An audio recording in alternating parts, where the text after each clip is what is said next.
Yo, what's up? My name's Retro Pat, and growing up, some of my favorite things were free-to-play MMOs, but I didn't exactly have a beefy computer to be able to run them, so something I constantly searched up was easy to run free-to-play MMOs. Not necessarily a search that a lot of people may need access to today, given the huge advancements in hardware and everything of the sort, but you know what? This video is mostly for nostalgia purposes, and if I can help someone out along the way, that would be a great honor, so let me know if any of these games sound interesting to you, and welcome to my top 5 list for 5 easy to run free-to-play MMOs. Number 5 on our list is going to be Trove, a voxel-based, similar to Minecraft in style is always the comparison, mining, gathering, battling, and dungeoning MMO.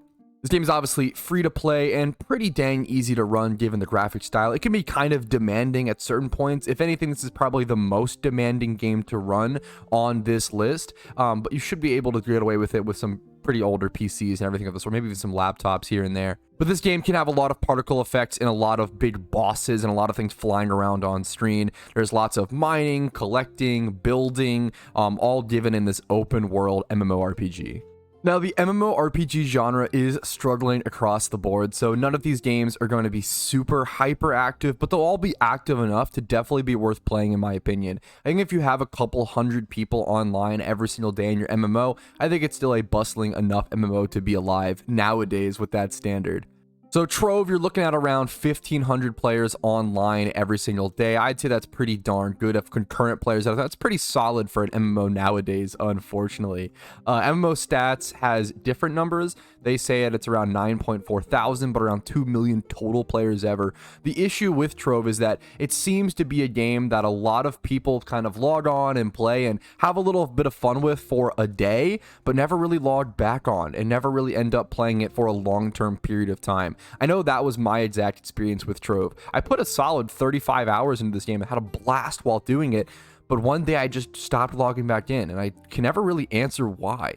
I assume it was due to the lack of understanding of progression and the lack of where to go. Maybe following more online guides or online videos and tutorials would be a fantastic way to get a better perception and better idea of what to do in this game. But this game does have a fantastic foundation laid for it. Here's some footage of the gameplay itself. It's really a blast, and it's a lot of hack and slash combat, a lot of looting, a lot of dungeons, a lot of chests and opening, and conversations and communication. You may need to group up with other players to do certain raids or dungeons of certain difficulties. I absolutely think that Trove is a diamond in the rough. You really have to just kind of figure out what goals are worth going for and figuring out what to do the later you get into the game. And if you can do that, I really do think you could sink thousands of hours into this incredibly deep MMO.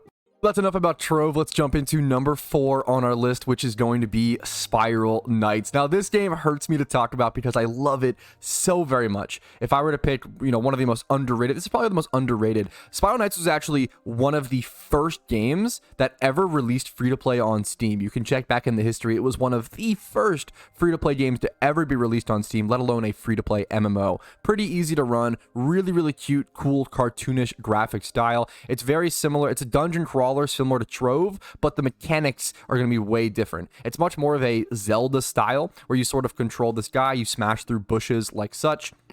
You run around, you have your main left swing attack, you can switch between like a certain plasma gun and certain other weapons. There's only a few variety in terms of the weapons, but you really get to master those weapons because of that little lack of variety, as well as you have a right click for a shield, which is really important. Knowing when to shield and how much energy to use when shielding in the later game, in the later combat, is a huge part of the skill of Spiral Knights. This game is based around you and 3 other friends. This game is fantastic to play with friends. I think it's decent solo, but I think you definitely lose a lot of the group capabilities. This game is meant to be played as like a 4-person group to do all the dungeons together. It's a cooperative dungeoning game, and we'll reach the clockworks, which is where you delve into the dungeon. Now, one of the saddest things about Spiral Knights is that it really got taken over by some corporate greed, and it had a lot of issues here and there. I remember when I was playing the game, I loved it very much, and then one day, they added an energy system to the game. I think it's been changed since then and kind of revamped and reverted, but there was a day where everybody logged in and you couldn't just keep grinding the same dungeon over and over again. You could only grind like 2 or 3 dungeons a day, and then you had to either wait the next day to be able to play or pay money to get more energy. And that's a mobile type of mechanic when you're locking out basic gameplay from the game, it's like having it be pay to even play, let alone pay to win. That's a very scary, dangerous, toxic game design mechanic to see implemented by certain developers. Spiral Knights has been passed around in terms of the development team so many times that's just kind of happened, where certain predatory developers have had access to the game and implemented certain things, and it's been passed back, and it's been passed around, so it's had a tough time surviving. But it's still a fantastic game at its core, and the combat and the graphics and the stylized world is really cool to me. Spiral Knights is going to be one of the more dead MMOs on this list, unfortunately, but it still boasts 141 players active right now, around 150 hours at their peak, so only around 100 to 200 players, I'd say, online at a time. Definitely not great numbers, but not dead, and also worth checking out if you want to talk to some experts on the game and people who probably love this game very much who are still playing. I still log on to Spiral Knights every here and there, but it does seem to be slowly dying over time. It's only gone down. I wish this game could be revived in some instances. I truly think it's a fantastic game that was mismanaged by a lot of corporate greed. If you've played Spiral Knights before or are a fan of it, let me know in the comments down below. My favorite armor was always the jelly armor, but that's going to be it for our number 4 slot, Spiral Knights. Next up is going to be one of the funniest games on this list, since I haven't actually replayed it in the past like 5 or 10 years, but I loved this game to death back when I played it on mobile. To Run Online has now come to PC, and this was, in my opinion, easily, I was in an era as a kid where I didn't have internet, I didn't have access to a laptop, I didn't have access to all these things, but I really wanted to play MMOs, and there was a bunch of mobile MMOs, and this was by far, coming from a kid who, with scraps, really researched and found the best one. To Run Online, I can confidently say, is the best mobile MMO that I've ever played, by far. I would probably go out on a limb and say To Run Online was absolutely the best mobile MMO at that time. Now, is it that? I don't know. I'm sure a lot of games are new and have changed, sure things have changed a lot in the mobile gaming scene. I haven't really touched that in a long time. But To Run Online was incredible back then. It's an anime style, class-based, just sort of grinding, AoE battling. If you like AoE fighting, AoE battling, there's a lot of great characters and classes in this game that'll really aid you in that journey. I think To Run Online is a whole lot of fun. It's super underrated, the grinding of it. If you don't like grindy games, To Run Online's probably not for you. It's very much like fetch questy, grindy, but I recommend trying it out. It's really fantastic. For mobile especially, I just always thought the worlds of this were super beautiful, and I always liked the aesthetics a ton. Whenever you kill a mob, they drop some sort of chest, it explodes, and it opens up and drops you resources. To Run Online just feels like an extremely classic MMO. It also reminds me of, this is the kind of MMO you would see in, cartoon, made-up MMOs or made-up video games put into, cartoons, TV, movies. This is kind of what my brain imagines. Maybe that's just me, but the giant XP, the items, being sucked into your inventory, stuff To Run Online is what I imagine when I think of a funny, stereotypical MMO. It has the abilities. It's got the abilities on cooldown, the mana cost, everything of the sort. You have potions, just very simple but fun, repetitive combat and grinding of certain areas. I do highly recommend playing a mage or a knuckler class. They're really fantastic at AoE, and you'll have a lot of fun with those battles. To Run Online may not be for everybody. It may not have aged very well, but I had a ton of fun with it at that time. So this is the most risky one on the list. Let's go ahead and actually go over the numbers. So currently, it does seem like To Run Online is decently more active than some of the ones on this list. Looking at around 1,000 hours within the past 24 hours or so, 1,000 hours playing at the moment. An all-time peak of only 3K. I don't know if this is tracking mobile plus PC players or just PC. I would guess just PC. This is analyzing Steam. So this is just the PC players, which is important because I'm sure there's a lot more mobile players. And I don't know if those worlds are intertwined or not. If you can play this game on PC, hop on the go, and then also play your same character or account on mobile, that would be an incredible feature that I'm sure a lot of people would really appreciate and would love to abuse. Being able to play this game at home and then maybe going to work and playing it on your lunch break as well. I think a lot of people really appreciate games or MMOs that allow you to grind like that on the go. I will probably be doing a full video revisiting To Run Online here in the near future because I just loved this game so much and I want to see what's happened to it over the past 5 to 10 years or so. Next up, number 2 on our list is a game that I've spent just a little bit of time with.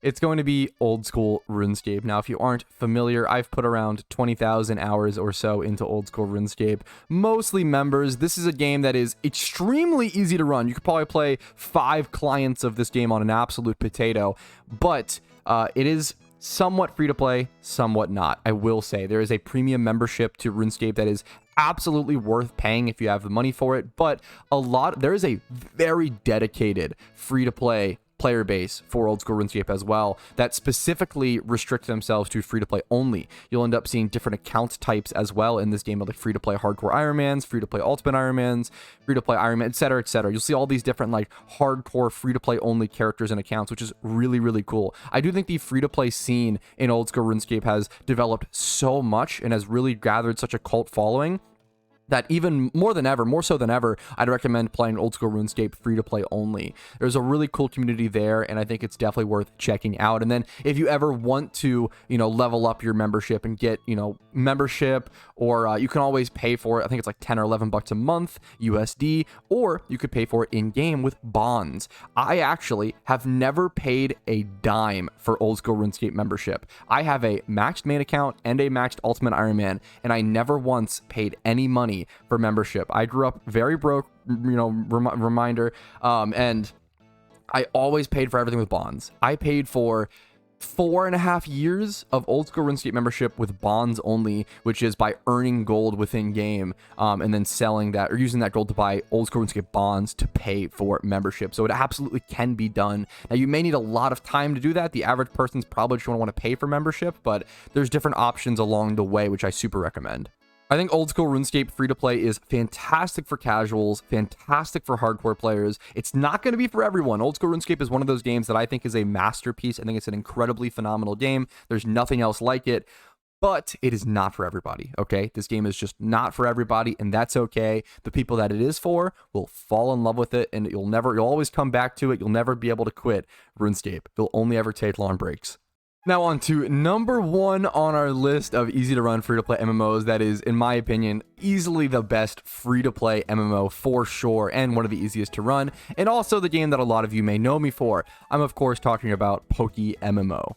Now, what's there to say about PokeMMO that hasn't been said before? I have over 7,000 hours in it. It's the best Pokemon game in my opinion. Very bold statement, but you'll understand what I mean when you start playing it yourself. PokeMMO just seamlessly combines generations 1 through 5 all into one game. You can travel between the regions by boat within the game itself. You can also seamlessly trade between other players, battle other players. There's an online PvP ranked queue system. There's custom balancing around everything. Generation 5 was a fantastic generation that had a lot of broken things, though. Things like infinite weather, which are obviously not the case in PokeMMO. We are at Generation 5, though, so we don't have things like Fairy type, but we do have things like some Generation 9 balancing, things like the teleport buff, things like the PP nerfs that just happen to roost and soft boil and a lot of the other healing moves. PokeMMO is truly its own Pokemon game, and I encourage you to give it a shot. Play it, have fun with it, play it like you would any traditional normal Pokemon game, and then as questions pop up in your head, usually just Googling, oh, what's this thing, or what's this unique thing to Pokemon, what's this weird new thing, will help you answer any of your questions in this day and age. If you love Pokemon and you love MMOs, PokeMMO might very well be the best game for you and just absolutely perfect. It also might not be the best game for you. I always tell people, if you like Pokemon, but you don't like grinding, if you don't like MMOs, it's probably not going to be the best game for you. A lot of people come to PokeMMO expecting a pretty casual, non-grinding experience, but at the end of the day, it is absolutely an MMO. I often compare things like PokeMMO and RuneScape together because they're both such grindy games, and if you don't like grindy games, these two games are not going to be for you. Now, don't get me wrong, that doesn't mean PokeMMO is not good for casual players as well. I think casual players can have an absolute blast in PokeMMO, and I don't feel that way for a lot of games. I do feel like PokeMMO is probably the best game at appealing to both casual players and hardcore players. If you want to do a 2,000-hour grind, we've got that in PokeMMO. If you want to do a 15-hour grind, a 30-hour grind, we've got that in PokeMMO. If you want to just do a storyline casually at your own pace, we've got 5 of those in PokeMMO. There's truly tons of things to just experience your nostalgia, relive the game for free, have a lot of fun, and just do it alongside your friends. One of the coolest parts about Pokemon is when I see people play through the regions together with their friends, and they're able to do things like battle after every gym leader. That's one of the coolest ways I see people experience Pokemon is, getting them maybe 3 other friends or 1 other friend, whatever, and just having like PvP battles after every single gym leader within the game is a really cool, unique way to experience Pokemon, let alone Pokemon.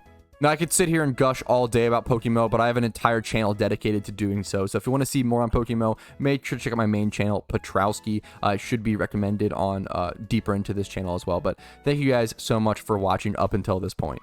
Now, I really hope at least one of these games was interesting and sounds fun to you guys, and I really recommend trying them out. If you're wondering what game I'm currently playing / what you're looking at, this is Dungeon Defenders. It is not a free-to-play game, but it does go on sale quite often. Decently easy to run. Fantastic game. If you want to see more content surrounding this game, I do have videos about this on my channel. But thank you guys so much for watching till this point. Make sure to like this video if you did enjoy it and it was helpful. Dislike if not, that's always encouraged and totally okay. Subscribe to the channel for daily videos until I reach 1,000 subscribers, and we'll go from there. And that's pretty much it. Have a fantastic day. Play some video games, relax a little, have a good one. I'll see you guys later. Peace, Reno.